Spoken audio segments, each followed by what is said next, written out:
Well, welcome back to another week's analysis behind the news. We've seen Ebola a lot in the news, haven't we?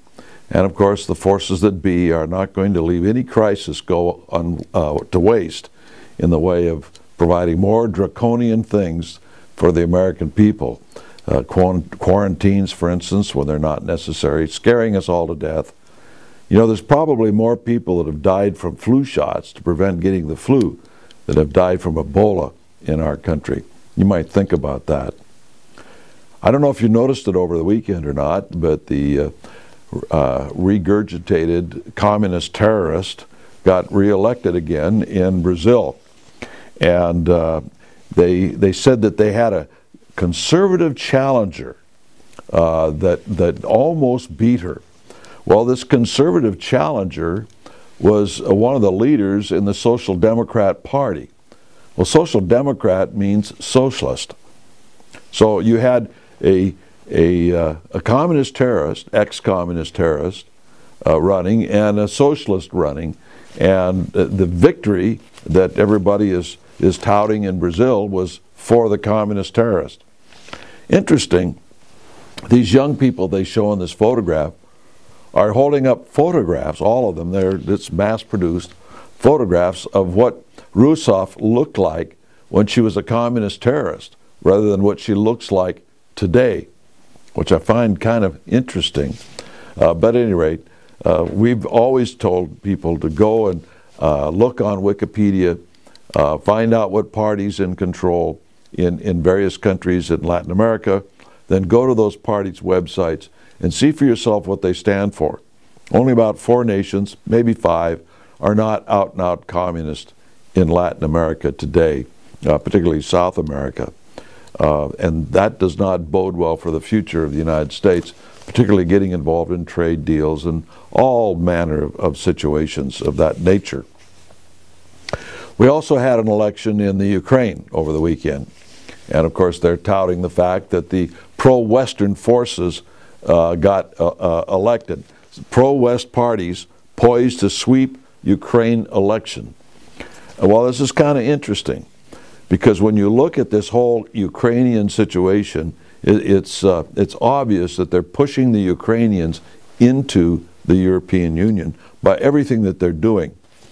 For instance, here on the opening paragraph, it says, pro-Western parties were expected to sweep parliamentary elections in Ukraine, exit polls indicated, tilting the embattled former Soviet republic further toward Europe and away from Russia.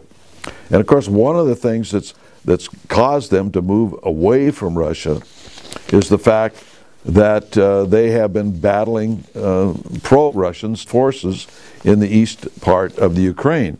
Except, according to the Financial Times, these are not pro-Russian forces, they're actually Russian soldiers. And they've got an article on here that says, Dispatch Cafe encounter exposes reality of Russian soldiers in Ukraine. There's no sense going into the article, it just supports the headline. So this sort of thing is forcing, or reacting rather, the Ukrainians into the support of those individuals who want to put them into the European Union. Interestingly enough, I kind of looked online as to the background of some of these people. By the way, they say that this new coalition is going to be working for a $17 billion lending program from the IMF, the International Monetary Fund, and I want to thank all of you out there for contributing to that fund through your tax dollars.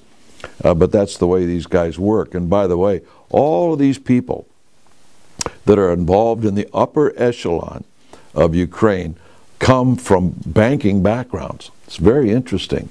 They're in bed with all these big bankers. You don't usually see that sort of thing, but in Ukraine it apparently is the case. Now, just to give you an idea, the Prime Minister, Yatsenyuk, formed what was called the People's Front. Now, when you get involved in socialist vernacular, when you start seeing things like People's Front, it kind of bothers you. Now, he founded and is the head of what's called the Open Ukraine Foundation. Open Ukraine Foundation. Now get this, it is set up and partnered with NATO, the United States State Department, and something called Chatham House. Now, for people reading that, they don't usually understand what Chatham House means. Chatham House is the kind of the umbrella over the Royal Institutes for Foreign Affairs and the Council on Foreign Relations. They're all part of Chatham House. The CFR came out of Chatham House, came out of this British structure. So we see here that the Prime Minister of the Ukraine is in bed with the New World Order guys. The guys that want to regionalize the world on the way towards a one world government they refer to as the New World Order. Now you can find all this stuff out for yourself by just taking 5 minutes on the internet. The president, and his name is Poroshenko, is called a Social Democrat. He's the leader of the Social Democrats at one time. And he formed an organization called Solidarity. Now here again, in socialist vernacular, solidarity is used a lot. People fell for the idea of solidarity in Poland when that solidarity movement sprang up. It was all controlled out of Moscow. It was a pressure release valve, if you will, for the people in Poland to get involved in their anti-Russian activities, which actually were in support of the USSR, but they didn't realize that. When I visited Vienna some years ago and went to the Socialist Party headquarters, their newspaper was called Solidarity.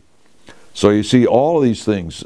Solidarity is a socialist term. You see that used in American Union vernacular a lot, solidarity. It is socialist, even communist vernacular. So here we have the leaders now in the Ukraine who've ridden the wave to the top, who are going to put the Ukraine into the European Union. That's the plan. It's always been the plan. All of this rigmarole that's going on, all this show business, is to get the Ukrainians to stand still for it. Because if you recall, that big revolution they had a couple of years ago was over whether or not to go into the EU, or whether to be independent or even swing in under Russia. So they had to react the people into wanting to be part of the European Union. So that's what's really going on. In addition to that, now we see somebody by the name of George Soros, who is urging Europe to wake up and save the Ukraine. It's interesting that Soros is involved in this. And most of you know that when Soros gets involved, it does not bode well for freedom. And it always means more internationalism.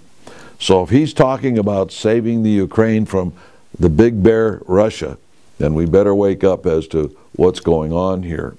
I don't think there's going to be a war over it or anything else, but all I'm saying is that this man is setting the stage for massive aid into the Ukraine, military, food, loans, whatever, to get them into the European Union. And ultimately, the European Union will eventually take in all of Europe, for sure, from the Atlantic to the Urals, no question about it, including Moscow.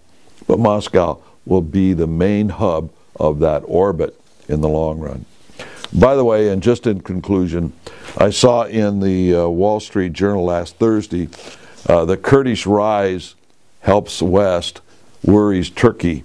Well, it should worry Turkey, as we've pointed out before, about the Kurdish Workers' Party. And I said up to 7 years ago they used the hammer and sickle on their flag. Now they use a red star on their flag. And it's showing them burying their dead there in the border town of Kobani. And that does not bode well either for the future in that region. When we are helping communist organizations against militant terrorists who are also being armed and financed from communist countries. It's a big mess there. No matter who you look at, we have no friends. They're all extremists. You can call them moderates if you want, but if you're going to only kill 2 people instead of 20, that's moderate. I just don't think it's going to, in the future for us in the Middle East, is not going to be very good at all. We should take another look at that.